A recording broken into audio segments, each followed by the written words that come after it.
Olá, seja bem-vindo a mais uma conversa sobre o país que se segue, um projeto da Fundação Francisco Manuel dos Santos para discutirmos não apenas o momento de pandemia que estamos a viver, mas sobretudo o país que estamos a construir.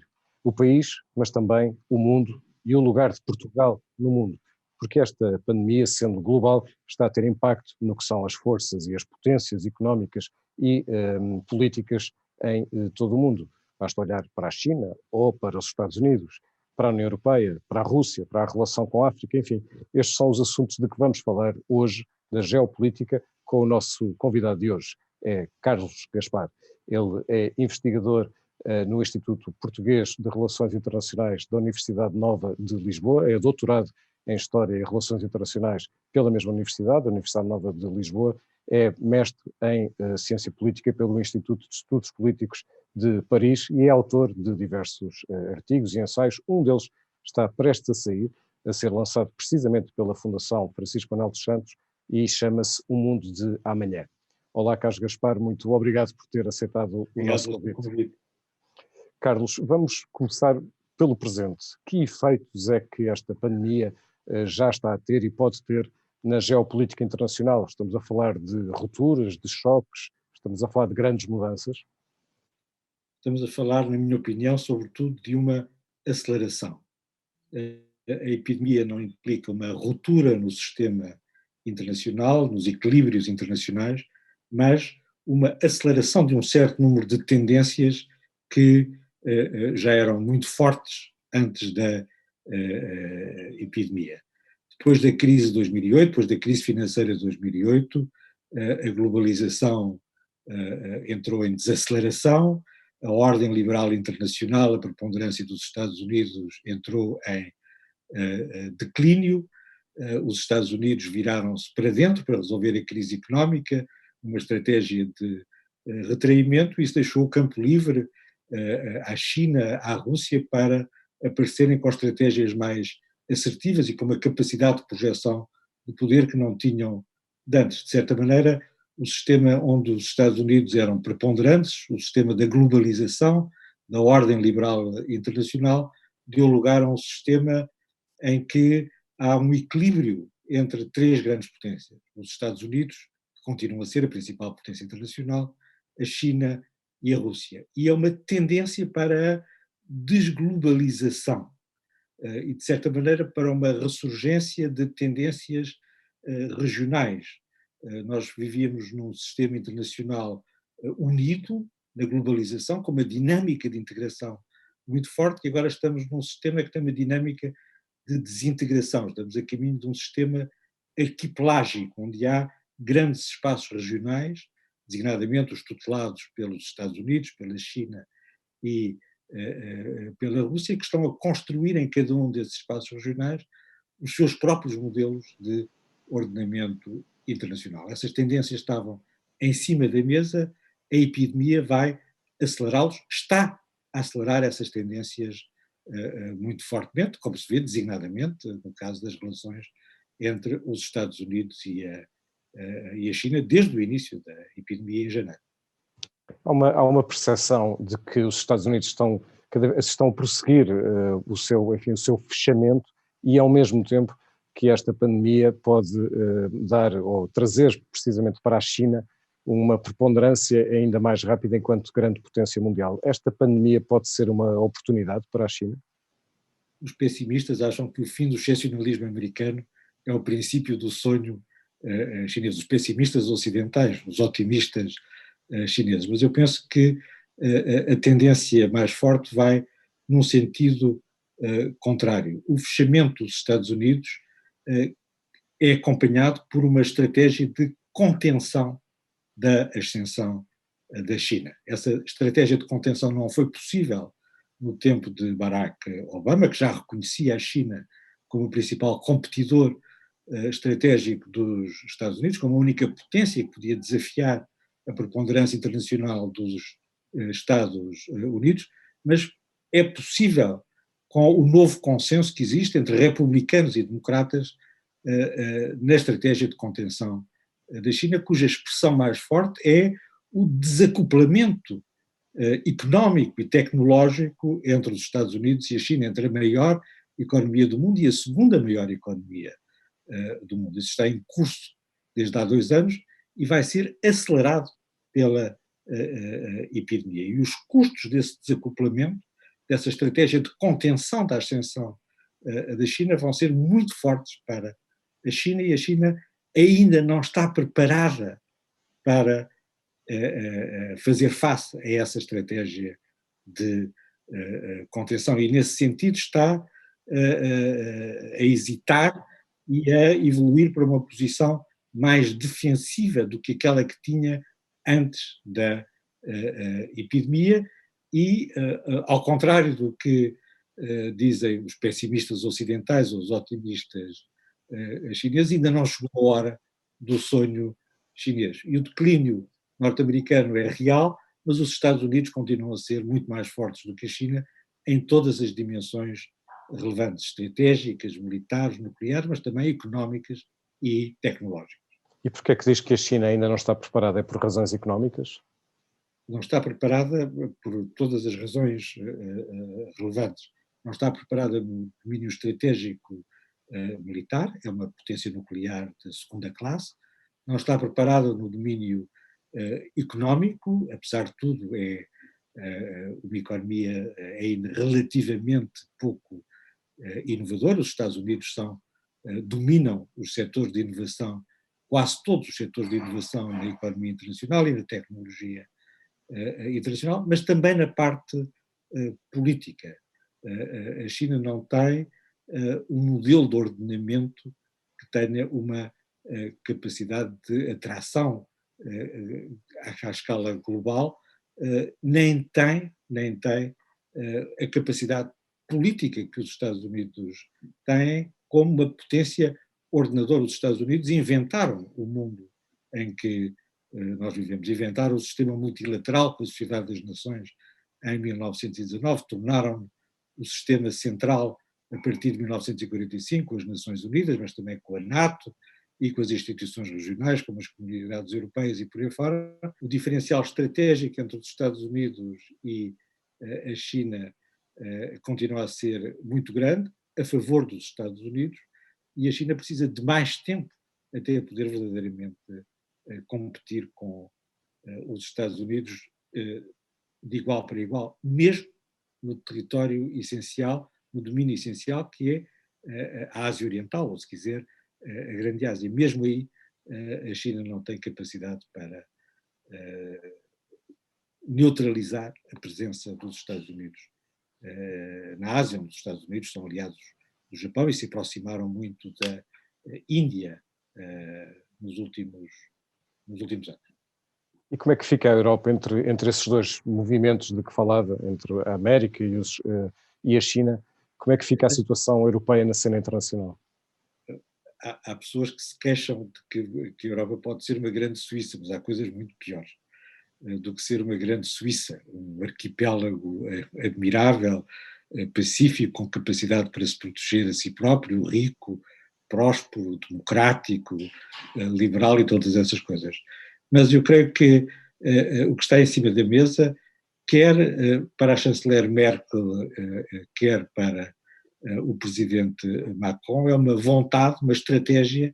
Ambos querem que a Europa seja uma espécie de fiel da balança entre os Estados Unidos e a China, uma espécie de mediador entre os Estados Unidos e a China para tentarem limitar o conflito, ou mediar o conflito entre as duas principais potências internacionais. E também, mais uma vez, a epidemia acelerou as coisas. Há uma radicalização de posições, quer nos Estados Unidos, quer na China, a favor da confrontação e da escalada, que neutraliza essa estratégia, sobretudo alemã, também francesa, que está expressa na iniciativa franco-alemã da Aliança para o Multilateralismo, onde a Alemanha e a França gostariam de ver reunidos outras potências, incluindo asiáticas, o Japão, por exemplo,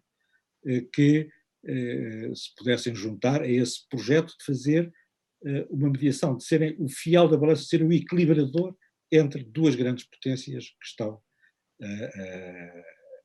em conflito em todas as questões essenciais. Isso também depende da evolução da própria União Europeia, não é? Ora, nós estamos num momento em que a União Europeia tanto pode seguir num sentido de reforçar a sua união política, como, ao contrário, pode seguir num sentido de desagregação em face da crise que estamos a viver por causa da pandemia. Qual destas duas possibilidades de caminho é que vê como mais provável e que possa vir enfim, a predominar? O presidente Macron, antes da epidemia, em novembro, na entrevista ao Economist, e antes disso, num discurso aos seus diplomatas, disse que a Europa estava à beira do precipício e avisou sobre os riscos de desagregação antes da epidemia.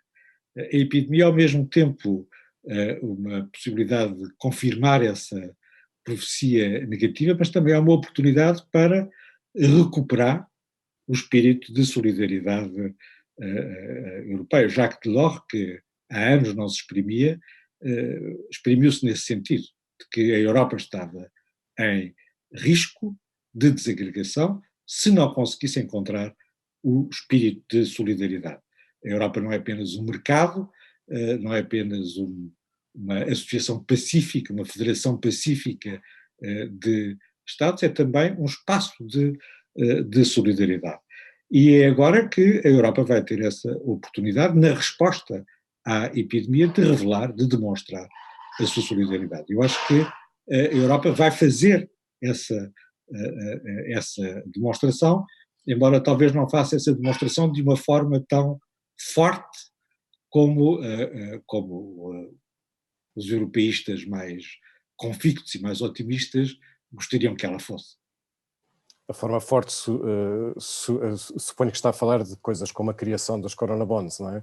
Os eurobonds, com certeza. Eu suponho que isso seria a viragem, verdadeiramente uma viragem importante e, sobretudo, uma demonstração da capacidade da Alemanha para assumir uma posição de liderança na integração europeia. Mas a Alemanha recua sempre no último minuto e, embora esteja presente e faça aquilo que é preciso fazer, faz isso de uma forma limitada, ou se quiser, minimalista. E, portanto, deixa passar oportunidades sucessivas. Foi assim na crise do euro, foi assim na crise dos refugiados, é agora na crise da epidemia que tem uma terceira hipótese de demonstrar se quer ou não quer organizar, dirigir a Europa para a Europa se poder afirmar como entidade própria e uma autonomia crescente na política internacional. Isso implicaria que a Alemanha gastasse dinheiro na prática, não é? Teria um custo, mas em contrapartida a Alemanha, como diz, teria a terceira oportunidade de assumir essa liderança no espaço europeu. Mas aquilo que analisa é que o sentido não será esse, não é? Enfim, nós estamos na véspera de um Conselho Europeu, não lhe vou perguntar o que é que vai acontecer amanhã, como é evidente, mas a sua análise é que não se irá tão longe quanto seria necessário para criar precisamente essa liderança alemã. Haverá com certeza recursos, fundos, financiamentos para responder à crise, para limitar os efeitos, designadamente os efeitos financeiros e económicos da crise, mas não haverá eurobonds. Os eurobonds são um patamar superior, são um compromisso permanente e não uma resposta de emergência. Haverá uma resposta de emergência que responde à necessidade de demonstrar a solidariedade europeia, mas não haverá eurobonds. Portanto, Qualquer eurobond. Portanto, na prática, o que está a apontar é a probabilidade de ser criado um grande fundo de financiamento, os tais 12 algarismos de que 12 falava, dígitos. 12 dígitos de que falava Mário Centeno ontem em entrevista ao público, mas sem E que em parte são com certeza obra, resultado do trabalho admirável que ele fez como presidente do Eurogrupo. É raro um português numa instituição internacional, numa posição internacional, contribuir tanto para o seu país como fez o Ministro das Finanças. E temos que nos lembrar que neste momento a União Europeia já não tem o Reino Unido, não é? E isso também desequilibra ou reequilibra as forças políticas dentro da União. O facto do Reino Unido não estar neste momento já na União Europeia mudou, tem influência naquilo que é o resultado das negociações atuais? Seria diferente se o Reino Unido estivesse? Tem com certeza, e neste momento a Alemanha tem, e os Estados frugais têm pela frente, a França, a Itália e a Espanha, e não têm o apoio do Reino Unido. Isso cria um equilíbrio diferente, favorável, de certa maneira, mais favorável à França, à Itália e à Espanha do que se o Reino Unido estivesse, como provavelmente estaria ao lado da Alemanha e dos Estados frugais, para limitar ainda mais a solidariedade. Há um pormenor que, enfim, não é um pormenor, é bastante significativo, mas não tem sido muito analisado, que é nesta resolução desta crise, que é a ausência do FMI, que ao contrário, Muito bem, na crise das dívidas, o FMI interveio diretamente. E mas desta vez não. era inaceitável neste momento que houvesse a presença do Fundo Monetário Internacional, porque isso limitaria a expressão da solidariedade europeia ipso facto, e também porque esta crise não é uma crise que seja o resultado de uma gestão danosa dos orçamentos, das finanças, por parte dos Estados que estão em maiores dificuldades. É o resultado de uma epidemia que veio da China, justamente, para a Europa, mas os europeus não têm responsabilidade, de certa maneira, na origem desta crise, e, portanto, seria duplamente errado ter o Fundo Monetário Internacional. A ausência do Fundo Monetário Internacional aumenta a responsabilidade da Alemanha e dá uma expressão mais forte à solidariedade europeia.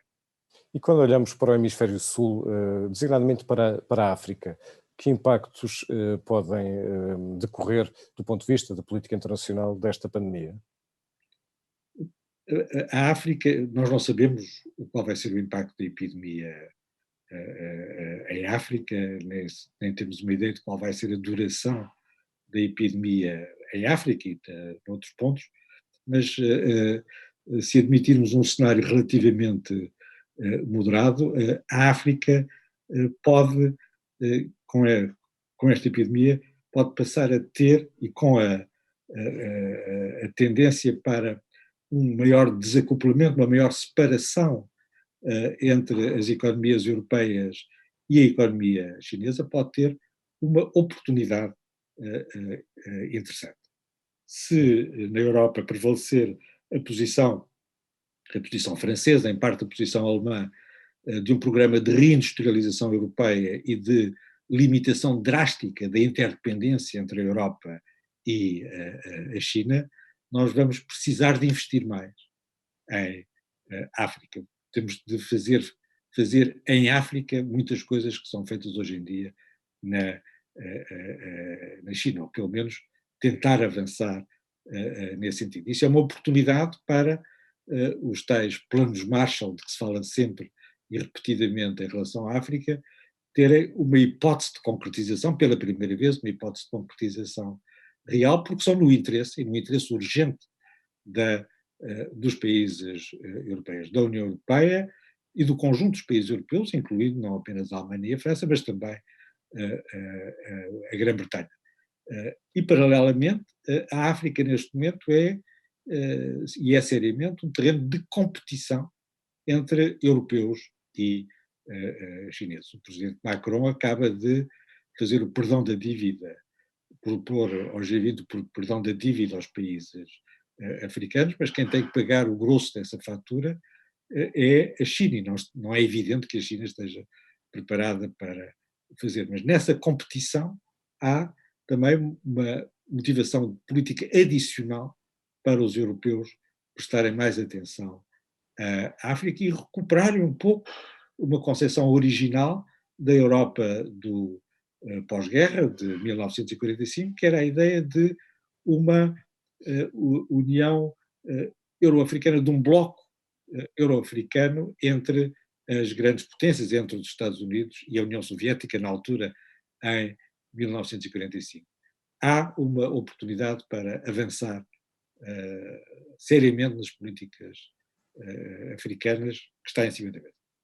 Um dos aspectos que tem impacto em África, mas sobretudo noutras regiões, é o petróleo. Ora, nós nos últimos dias assistimos, enfim, é muito mais do que uma queda do preço do petróleo, foi a desestruturação que se verificou nos últimos dias nos mercados internacionais de petróleo. E isso tem impactos muito sérios, nomeadamente no que diz respeito à Rússia.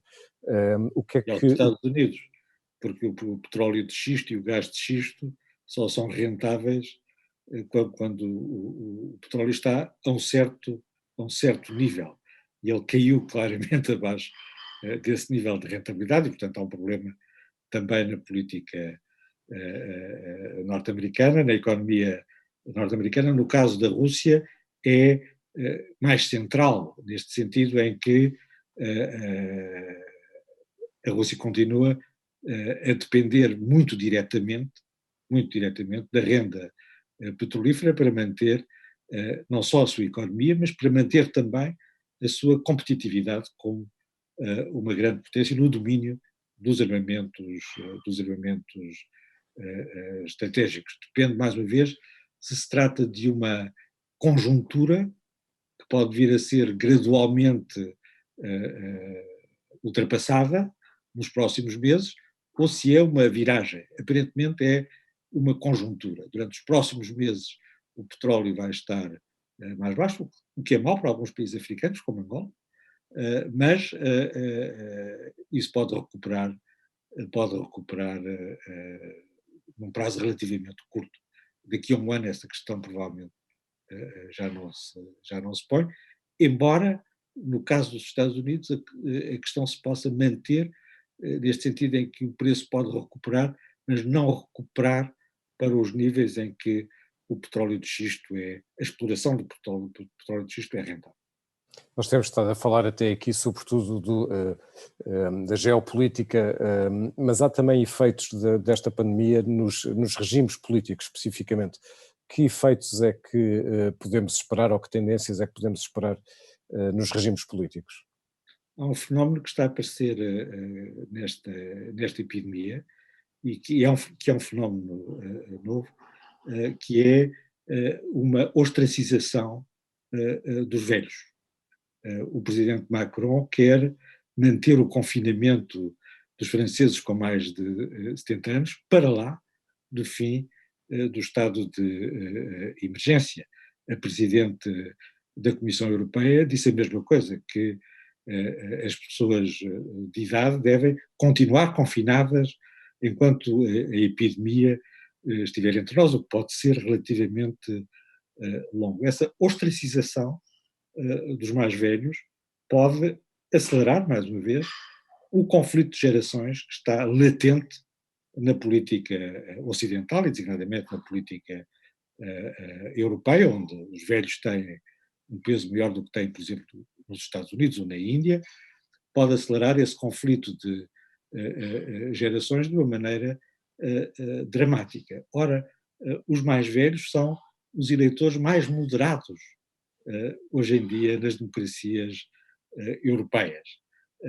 São eles que ainda votam ou que continuam a votar nos partidos sociais-democratas, nos partidos democratas cristãos, e não a votar nos novos partidos e nos partidos populistas. Se há uma ostracização dos mais velhos, esse eleitorado moderado pode mudar radicalmente de posição e tudo o que se passou até aqui em matéria de ascensão dos populismos e dos novos partidos pode transformar-se numa mudança real, uma mudança estrutural da política nas democracias europeias.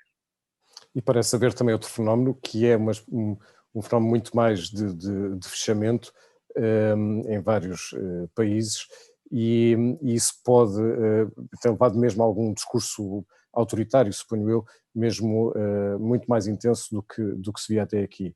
Isso poderá ser passageiro ou poderá também ser uma tendência? Mais uma vez, depende desta balança geracional, que é um fenómeno que nós ainda dominamos mal na política, na política europeia. A crise à partida favorece, com certeza, os populistas, mas favorece-os nos Estados mais fracos.